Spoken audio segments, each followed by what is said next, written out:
Restaurant staff refused to serve black police officer. Then he returned the next day and did this. Part 3. This was nice. Baker thought he liked informal places with a homely vibe. There was even a short line to wait in before the counter. On one hand, having to queue up was annoying because he was hungry. But on the other hand, a line at a restaurant meant the food and service had to be great. Oh, how wrong he was. Baker stood at the back of the line and picked up a menu to decide what he wanted.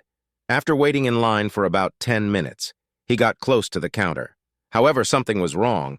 The staff at the counter were looking at him strangely, peering at him with dirty looks. That was odd. It had been a very long time since anyone had had the guts to look at him like that when he was wearing his work uniform. People normally looked at him and treated him a little differently, but here no one knew who he was. Perhaps that was the reason for the looks.